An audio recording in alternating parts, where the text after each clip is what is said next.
Ashoka the Great, how Buddhism shaped an empire. There are moments in history when power pauses, when the sword hesitates in midair, and the human heart, long hardened by ambition, cracks open. Not from weakness, but from seeing too clearly. In those moments, the world does not end. It changes direction. Empires are usually built on fear, on obedience extracted through violence, on borders drawn with blood and defended by pride. History remembers such empires for their conquests, their monuments, their rise and inevitable fall. Yet there are rare moments when an empire is shaped not only by force, but by remorse, not only by strategy, but by conscience.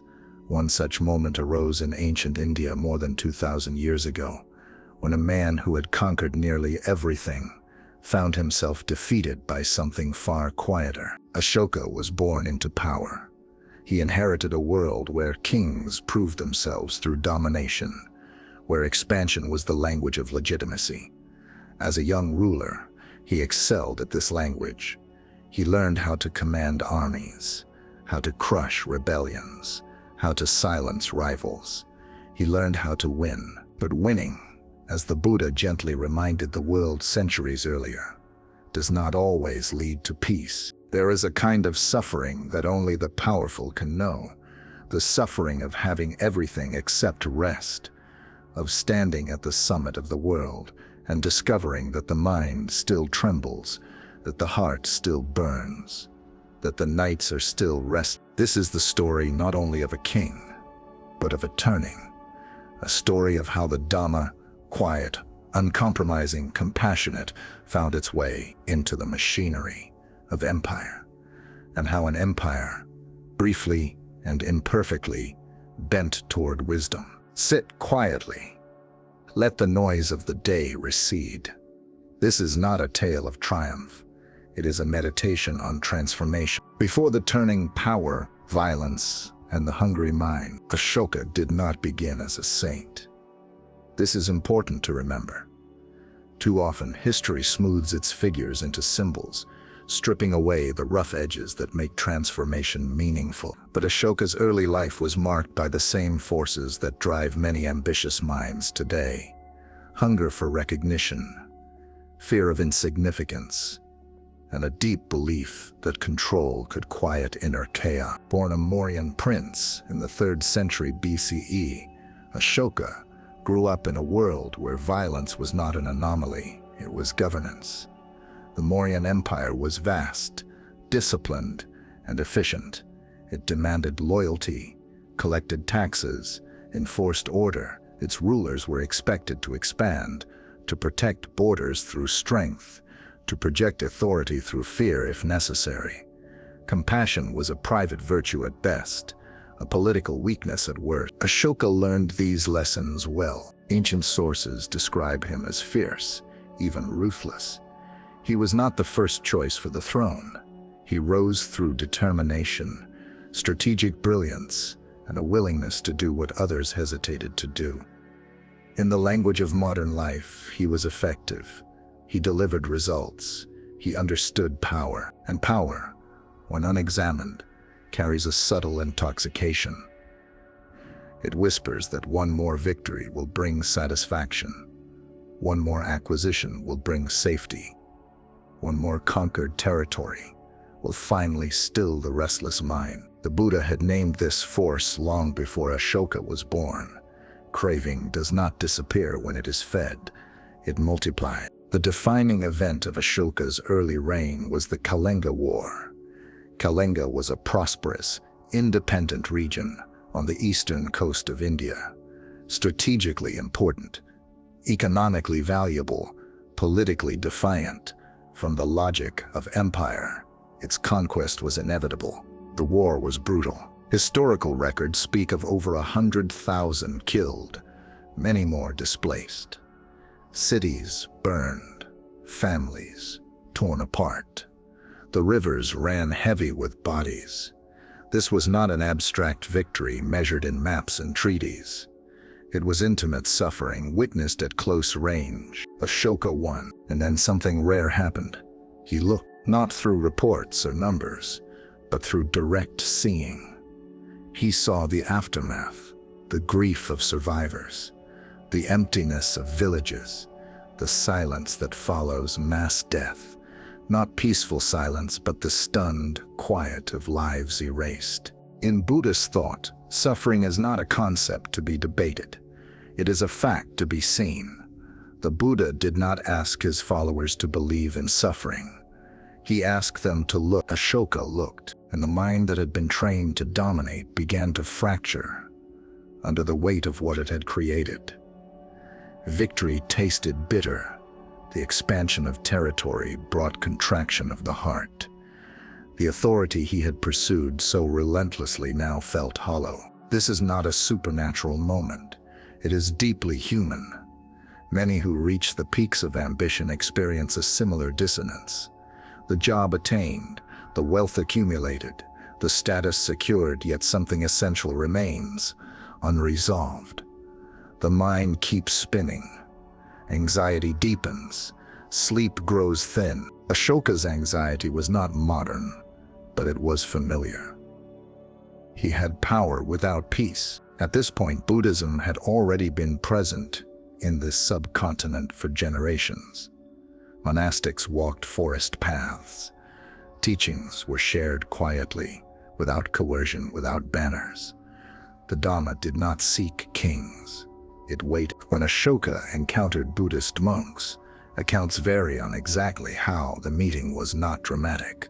No thunder, no conversion spectacle, just words that pointed inward, words that named suffering without blaming, words that spoke of responsibility without condemnation. What struck Ashoka was not doctrine, it was tone. Here was a teaching that did not flatter power. It did not promise divine endorsement of conquest. It did not absolve violence in the name of destiny. Instead, it asked a simple, devastating question. What is the cost of your actions, and who bears it? In the Buddha's path, intention matters. Not intention as excuse, but intention as seed. Actions plant causes. Causes ripen into consequences. No throne can stand outside this law. For a man accustomed to bending others to his will, this was a different kind of authority. An authority rooted not in fear, but in clarity. Ashoka began to change. Not suddenly, but unevenly. Old habits do not dissolve overnight. The mind conditioned by dominance resists humility. Yet something irreversible had begun. The king who once expanded his empire through force now felt the first stirrings of restraint. This is where many stories would end, framing the rest as inevitable enlightenment. But the Buddhist path is not linear. It is a practice. Ashoka did not renounce his throne. He did not retreat to the forest. He remained a ruler in a violent world, now carrying a growing awareness of suffering. And that tension, the tension between responsibility and remorse, between power and compassion, would shape everything that followed. He began to ask different questions. Not how far can I extend my reach, but how deeply have my actions harmed? Not how do I secure obedience, but how do I reduce suffering? Not how am I remembered, but what am I causing right now? These questions did not weaken his rule. They transformed it. In modern terms, Ashoka experienced something like a profound reckoning. The mind that had raced outward turned inward. The narratives that justified cruelty lost their grip. Anxiety did not vanish, but it changed its character. It became inquiry rather than agitation. This is the first lesson Ashoka offers across centuries. Anxiety is not always an enemy. Sometimes it is a messenger, arriving when the life we are living no longer aligns with the truth we sense, but have avoided. Ashoka listened, and in listening, he began the long, imperfect work of aligning power with compassion, not as an ideal, but as a daily struggle, not as purity, but as responsibility. The empire had been built on conquest. What would it mean to rebuild its heart? The answer would unfold slowly, etched not in scripture, but in stone. Policy and human choice. The turning of the wheel. When power learns to bow. When a mind begins to see clearly, the world does not suddenly become gentle. Clarity does not dissolve responsibility. It deepens. For Ashoka, the path after Kalinga was not one of escape, but of engagement. Engagement with a different set of values, measured not by expansion, but by restraint. He remained an emperor. Armies still stood ready. Administrators still collected taxes. Borders still existed. Buddhism did not erase the machinery of empire. What it began to change was the spirit that animated it. The Buddha once spoke of a wheel that turns whether we notice it or not. The wheel of cause and effect. Ashoka, perhaps for the first time in his life, felt himself standing before that wheel, not as a master, but as a participant. Every decree, every punishment, every reward now carried weight beyond political outcome. It carried moral consequence. This realization did not come as a thunderbolt. It arrived like dawn, quietly, persistently, impossible to ignore once it began. Ashoka's inscriptions carved into rock and pillar across the empire reveal a man struggling to articulate a new language of rule. These edicts do not sound like royal boasts. They sound like reflections, confessions at times, appeals often. He speaks of remorse, of sorrow for suffering caused, of a desire to govern in a way that reduces harm. This was radical. Kings of the ancient world did not apologize. They justified. They glorified. They erased the voices of the defeated. Ashoka instead chose to remember them. In doing so, he placed suffering at the center of governance, not as spectacle, but as responsibility. In Buddhist understanding, true power begins with self-restraint. The one who cannot restrain anger, craving, or pride is not strong, no matter how vast their dominion. Ashoka began to see this clearly. His greatest enemy was no longer a rival kingdom. It was the unexamined impulses of his own mind. This insight reshaped policy. Capital punishment, while not abolished, was softened. Prisoners were granted days of reprieve. Mercy became a consideration. Hospitals were established not only for humans, but for animals. Wells were dug along roads. Trees were planted to offer shade to travelers. Veterinary care was supported. These acts may seem modest by modern standards, but within their context they signaled a profound shift. Governance was no longer only about order. It was about care. Yet Ashoka did not attempt to force Buddhism upon his subjects. This restraint is crucial. He promoted what he called Dhamma, not as a sectarian doctrine, but as ethical living. Kindness to parents, generosity to ascetics, honesty in conduct, restraint in speech, compassion toward all being. This was not religious conquest.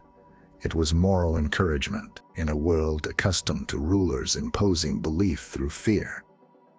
Ashoka's approach was quietly revolutionary. He understood something subtle. Compulsion breeds resistance, not wisdom. The Buddha's teaching had survived precisely because it invited examination rather than obedience. Ashoka sent emissaries across his empire and beyond, not to convert by decree, but to share values. Some went as far as the Mediterranean world. Others traveled to Sri Lanka, where Buddhism would take deep root. These missions were not accompanied by armies. They carried words, example, and patience. Here we see a rare alignment. Political power learning to serve spiritual values without claiming ownership of them. But this alignment was fragile. Ashoka was not free from contradiction. He still ruled an empire built on inequality. He still relied on structures that enforced hierarchy. He still made decisions that caused harm, even if less harm than before. Buddhism did not make him pure. It made him conscious. This distinction matters deeply. In modern life, many seek relief from anxiety through purity fantasies. The idea that one perfect philosophy, one correct belief, one complete transformation will erase inner conflict. Ashoka's life tells a different story. Peace is not the absence of tension. It is the willingness to meet tension with awareness rather than denial. Ashoka's anxiety did not disappear. It matured. Instead of the restless hunger for conquest, a different unease emerged. Am I doing enough to reduce suffering? Am I acting from clarity or habit? Am I listening or merely commanding? These are not comfortable questions. They require humility. They require the courage to admit uncertainty. The Buddha's path does not promise comfort. It promises understanding. Ashoka began to embody this promise, not as a monk, but as a ruler. One of the most striking aspects of Ashoka's transformation is his public accountability. His edicts were not hidden. They were carved into stone for all to see. He spoke directly to his subjects, not as an infallible authority, but as a human being striving to govern ethically. This openness reduced the distance between ruler and ruled. It did not eliminate power imbalance, but it softened it. The king was no longer an untouchable symbol. He was a moral participant in the same web of cause and effect as everyone else. In Buddhist thought, interdependence is not a theory. It is lived reality. No being exists in isolation. Ashoka began to govern as if this were true. He encouraged dialogue between religious communities. He warned against praising one's own tradition while disparaging others. This counsel was not rooted in relativism but in humility. When the mind clings tightly to identity, conflict follows. When it loosens, understanding becomes possible. In a time of deep sectarian division, this message carried weight. Ashoka understood that violence does not begin with swords. It begins with contempt, with the refusal to see another's humanity, with the belief that one's own view justifies the silencing of others. By encouraging respect, Ashoka attempted to address violence at its root. Was he successful? Partially. Empires are unwieldy. Human habits are stubborn. Yet the attempt itself marked a turning of the wheel. For a brief historical moment, power bowed to conscience. This bowing did not weaken the empire immediately. In fact, it may have strengthened its internal cohesion. People governed with care are less likely to rebel than those ruled by fear. Compassion, when sincere, has practical consequences. But Ashoka's vision was not destined to last unchanged. After his death, the Mauryan Empire gradually declined. Later rulers did not maintain his ethical commitments.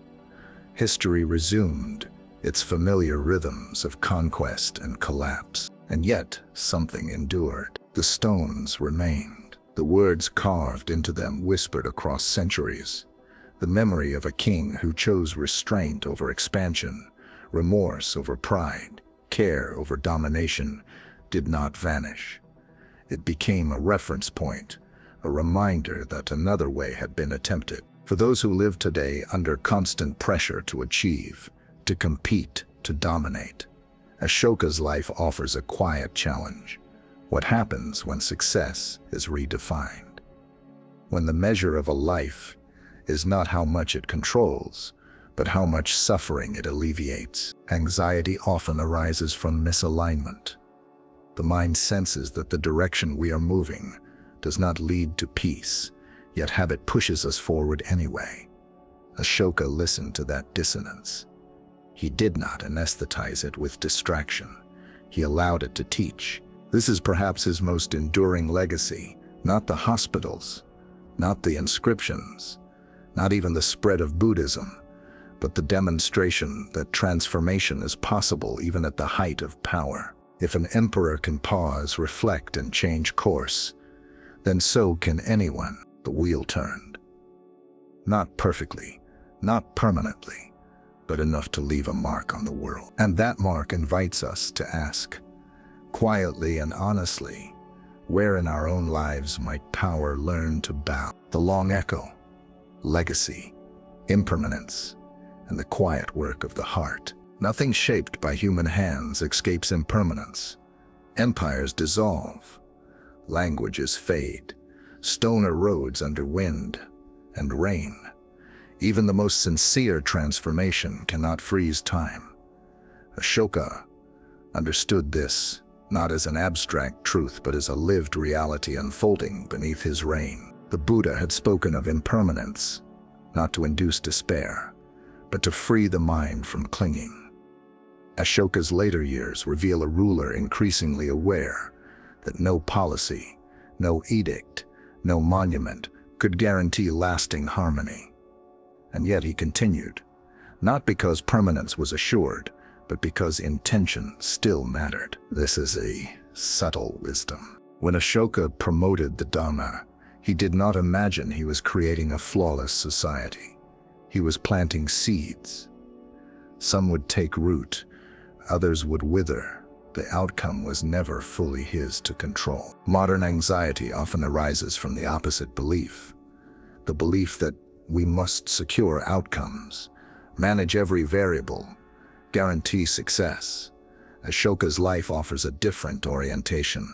Act with care, release the results. After Ashoka's death, the Mauryan Empire fragmented.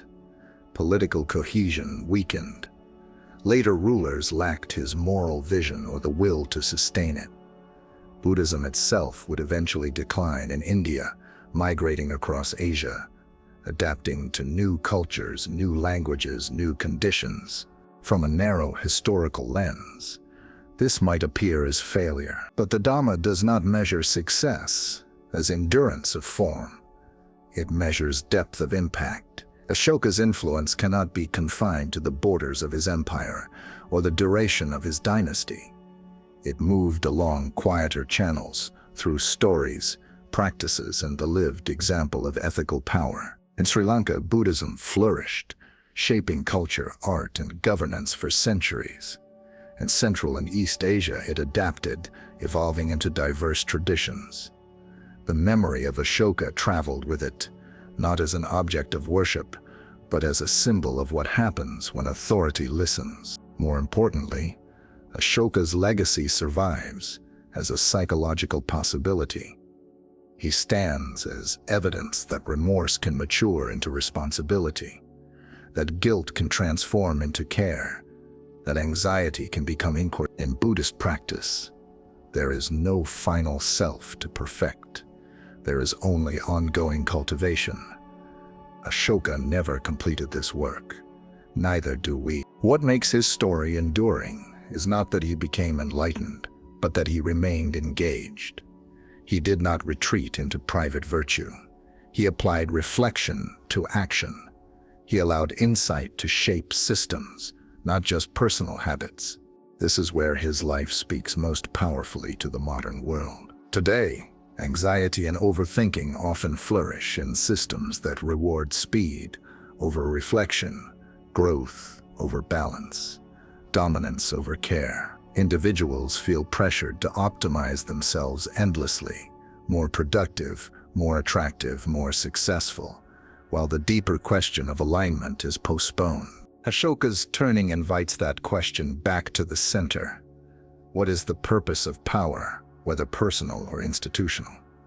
What is the cost of our ambition, and who bears it? These questions do not have neat answers. Buddhism does not offer formulas. It offers practices of attention. Ashoka practiced attention at the level available to him. He noticed suffering. He reflected on intention. He adjusted behavior. He repeated the process. This cycle, seeing, understanding, responding, is the heartbeat of the path. Even his public regrets reveal maturity. Rather than drowning in self-condemnation, he allowed remorse to inform future action. This is crucial. Many remain trapped in anxiety because they confuse awareness with self-punishment. Ashoka shows another way. To see clearly is not to hate oneself. It is to take responsibility without losing compassion. In his later edicts, Ashoka speaks less of conquest and more of self-conquest. He emphasizes patience, generosity, restraint, truthfulness. These are not grand ideals. They are daily disciplines, the kind that rarely make headlines, yet quietly reshape lives. There is a line of thought in Buddhism that the greatest victories are invisible. No banners, no applause, just fewer harsh words spoken, fewer impulsive acts committed, more moments of pause. Ashoka's life demonstrates this at scale, and yet impermanence remains. No matter how sincere, no human effort escapes decay. The stones bearing Ashoka's words weathered. Some were lost, others rediscovered centuries later by archaeologists puzzled by their unusual tone. A king who spoke of kindness, of restraint, of remorse. Even in rediscovery, Ashoka's voice sounds different from the usual chorus of history. That difference matters. For those suffering from anxiety today, Ashoka's story offers reassurance without false comfort. The world will not become perfectly gentle. Systems will not suddenly align with wisdom.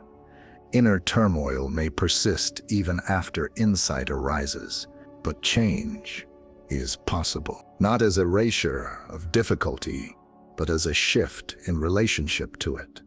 Ashoka did not eliminate violence from his world. He reduced it where he could. He named it where he could not. He refused to glorify it. Similarly, we cannot eliminate all anxiety, but we can stop worshiping the conditions that produce it. We can question the narratives that tell us our worth depends on dominance, accumulation, or control. Ashoka's legacy also warns against idealization. To turn him into a saint would betray the very humility his story teaches. He was a human being navigating immense complexity. He failed at times. He compromised. He struggled. This honesty is liberating. Many feel they must be perfectly calm before they can act ethically, or perfectly enlightened before they can help others. Ashoka reminds us that the work begins amid confusion, not after it ends. In Buddhism, the path unfolds step by step. No step is wasted if taken with awareness. The echo of Ashoka's transformation continues not because it was flawless, but because it was sincere. Because it demonstrated that even entrenched systems can bend, however briefly, toward compassion. And perhaps most importantly, because it shows that inner change and outer action need not be separate. Ashoka did not retreat into silence. He spoke. He carved his reflections into stone. He allowed future generations to witness a ruler grappling with conscience. That courage, to be seen in the midst of transformation, is rare. As we sit with this story, the question arises gently, without demand. What would it mean for our own lives if we allowed awareness to shape our actions more fully? If we treated anxiety not as a flaw to hide, but as a signal to listen? Ashoka listened, and in listening he left behind something more enduring than empire.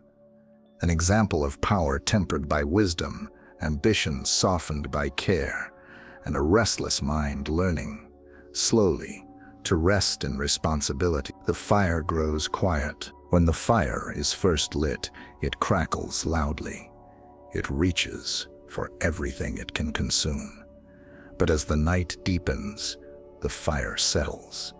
It still gives warmth. It still offers light. Yet it no longer leaps wildly into the dark. It knows its place. Ashoka's life followed a similar arc. From the fierce blaze of conquest to a steadier, humbler glow of care. He did not extinguish the fire of leadership.